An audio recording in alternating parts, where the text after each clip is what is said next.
진짜 저는 좀 우리 헬프님, 사연을 보내주신 헬프님한테는 적어도 이렇게 폭력적인 모습은 이제 이런 사람은 뭐 제가 봐도 못 고쳐요. 아예 헤어져라 이런 얘기를 저희한테 기대하고 보내실 수도 있을 것 같은데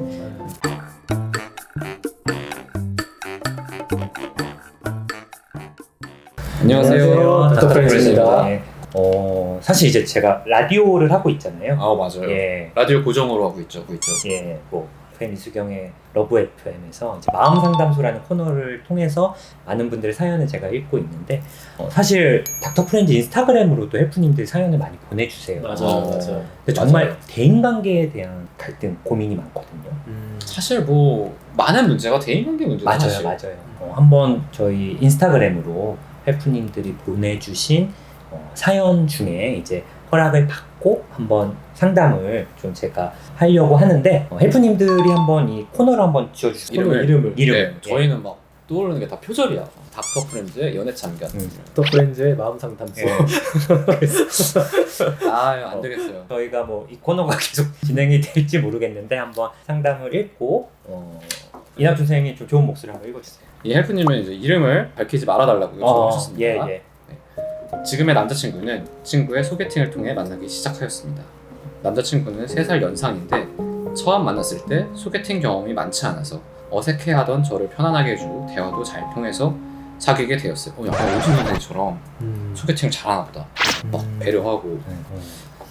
연애한 지 6개월 지날 무렵에 일이 생겼습니다. 같이 술집에서 술을 마실 때 제가 남자친구에게 쳤던 장난에 화를 내면서 소리를 질렀습니다. 남자친구분이 소리를 질렀대요. 술집에 있는 친구들이 모두 쳐다볼 정도로 큰 소리였습니다. 그날은 너무 무서워서 잘못했다고 하고 남자친구를 달래서 헤어졌습니다. 다음날 술이 깨고 미안하다며 저희 집까지 찾아와서 자신이 술을 마셔서 잘못된 행동을 했다며 다시는 안 그러겠다고 사과를 했습니다. 진심으로 반성하고 미안해하는 모습이 보이고 또 술이 취해서 그럴 수도 있다고 생각해서 저는 용서를 해주었습니다. 그러나 그 이후에도 남자친구는 술을 마시지 않아도 사소한 일로 짜증을 내거나 혼잣말로 욕설을 하는 경우도 있고 화를 내며 자신의 스마트폰을 던지는 일도 있었습니다. 그러나 그런 일이 있은 후에 항상 자신의 행동이 잘못됐다고 사과를 하며 저에게 너무나 다정하고 또 잘해주는 모습을 보여줍니다. 남자친구가 잘해주는 모습만 보면 친구들은 정말 잘 만났다고 부럽다고 하는데 화내는 것만 빼면 정말 저에게는 과분할 정도로 완벽한 남자친구입니다. 이런 사람은 정신과 치료를 받으면 나아질 수 없나요? 제가 노력을 해서 남자친구를 어떻게 변화시킬 수는 없을까요? 아니면 헤어져야만 할까요? 이런 사연이었습니다. 근데 이거는 고민이 되네요. 근데 저는 사실 이렇게 막 저한테 하는 행동도 중요하지만 종업원 분이라든지 다른 분들한테 너무 이렇게 필요 이상으로 화를 내거나 하는 사람은 꼭 연인이 아니더라도 거리를 좀 두는 편이거든요. 왜요? 저는 그런 사람은 언제든지 저한테도 그럴 수 있고 또 기본적으로 이렇게 무례할 수 있는 사람은 뭔가 좀 자기 조절이 안 되는 사람이기 때문에 타인에 대한 그런 배려도 부족하고. 존중과 배려가 부족한. 그러니까 사실 대인관계가 어떻게 보면 선택적일 수가 없거든요. 그러니까 되게 사람은 익숙한 대로 행동을 하기 때문에 이낙준 선생님 말대로 내가 뭐 종업원분이나 그냥 모르는 사람한테 무례하게 하거나 화를 내면 언제든 나한테 그렇게 할 수 있어요. 익숙한 대로 행동을 하니까.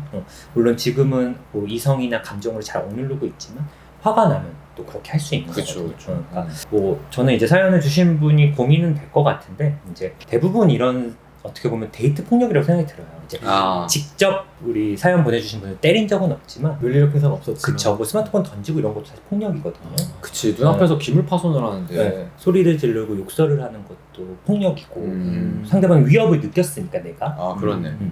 그래서 이런 분들을 만나는 분들 중에 이제 주변 분들은 왜 헤어지지 못해 폭력적이고 충동적인데 근데 대부분 왜 그러냐면 이제 또 끝나고 되게 잘해줘요. 그러니까 그게 난 더 사람을 미치게 할 것 같아. 그러니까 이게 리바운드로 너무 잘해주는 것 같잖아요. 지금 딱 봐도 그게 정말 사람을 더 힘들게 합니다. 그게 이제 정신과적으로 방어 기제 중에 하나인데 아마 학생 때 배워보셨을 거예요. 치소, 언두잉.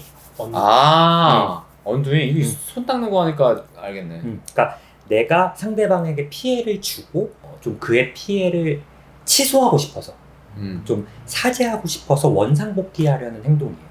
그러니까 뭐 어쨌든 폭력을 하거나 누굴 때리고 그 다음에 미안하다 잘해준다라고 하는 게 이제 이런 무의식적인 본인의 어떤 죄책감을 덜기 위한 행동이거든요.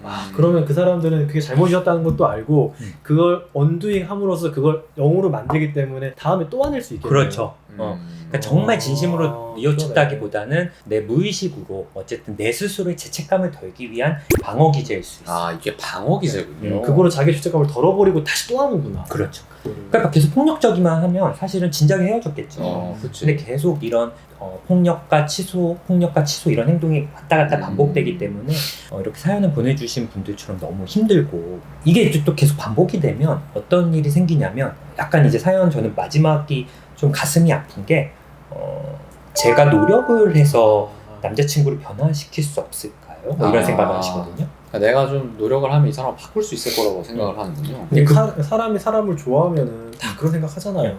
근데 여기서 저는 어떤 게 더 문제냐면 그러면 이 사람이 이런 건 내가 노력을 안 한다고 생각한다는 게 문제예요. 아 내가 부족해서 이렇다고 생각하는구나. 그러니까 스스로 본인의 자존감이 좀 낮아지고 상대방이 나쁜 건데 내가 잘못한 것처럼 그리고 그렇게 되면 또 나가서 어떤 생각이 드냐면 내가 당연히 이런 일을 당해야 되는 존재라고 느껴져요.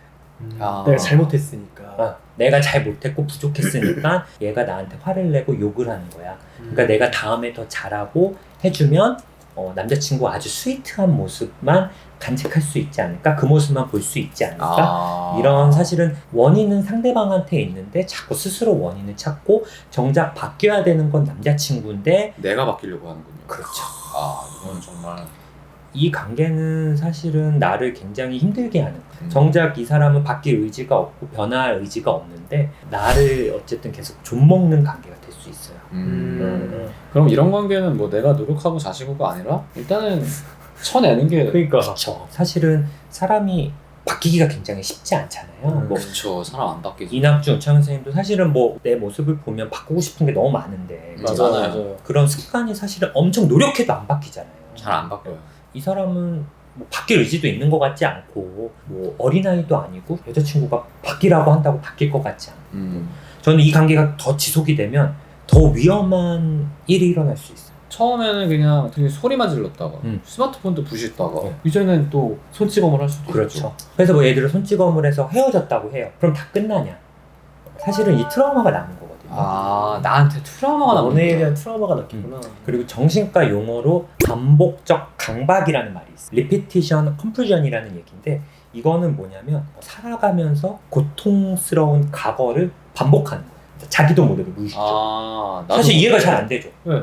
되게 이게 비합리적으로 보일 수 있거든요. 근데 이게 역설적으로 보면은 오히려 과거의 상처를 극복하기 위해 내가 고통스러운 과거를 반복하는 거예요. 이번에 내가 다르게 해야지. 그렇죠. 그러니까 내가 협력적인 남자친구랑 그때 행복한 연애를 하지 못했어. 어쨌든 그게 해결되지 못한 어떤 무의식적인 숙제거든요. 그러면 좋은 남자를 찾기보다는 또 폭력적이거나 충동적인 사람한테 끌릴 수 있어요. 무의식적으로. 그리고 그거를 이번엔 잘해보려고 그거를 또 반복하는 거죠. 과거에 해결되지 않는 상처를 치유하기 위해서 과거에 비슷한 상황을 계속 재현하는 거예요. 그래서 무의식적으로 이렇게 되는군요. 이번엔 내가 해결을 해보려고 하는데 사실은 내 원인이 아니고 그러니까 상대방한테 원인이 있는 거거든요. 상대방적인 거는. 이게 역설적으로 내가 진짜 이기려고 하는 거지만 결과가 좋지 않을 가능성이 커요.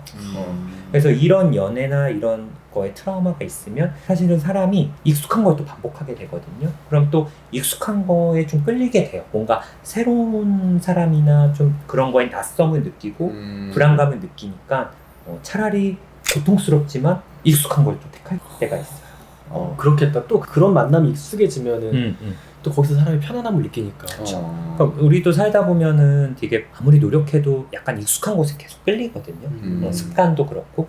이런 관계는 그러면 되도록 빨리 저는 그러고 싶어요. 끊는 게 좋겠네요. 물론 감정이라는 게 이렇게 차단이 되진 않겠지만 이제 아마 이런 사연을 왜 보내셨을까? 아마 본인도 마음적으로는 좀 잘 안 될 것 같다. 또 원인은 상대방에 있다라는 걸 이제 아시고 답답한 마음에 보내셨을 것 같은데 진짜 힘드셨으니까 보냈겠지. 그러니까 진짜 저는 좀 우리 헬프님 사연을 보내주신 헬프님한테는 적어도 이렇게 폭력적인 모습은 이제 그러니까 정신과 치료받으면 나아질 수 없나요? 했는데 사실은 이거는 어떤 질환이라기보다는 이 사람이 갖고 있는 폭력적인 성향인 것 같아요. 그래서 이런 성향은 쉽게 안 바뀌니까 이제 계속 본인을 괴롭히고 스스로 자책하지 말고 헤어지는 게 좋을 것 같아요. 그러니까 헬프님은 소중하니까 음. 이렇게 자신을 좀먹는 관계에서 자신의 자존감을 계속 깎아먹는 그쵸. 그런 행위를 하지 않았으면 좋겠네요. 진짜. 그렇죠. 네. 절대 뭐 그거를 미안해하거나 하실 거 없고 일단은 저는 내가 행복한 게 일단 중요한 것 같거든요.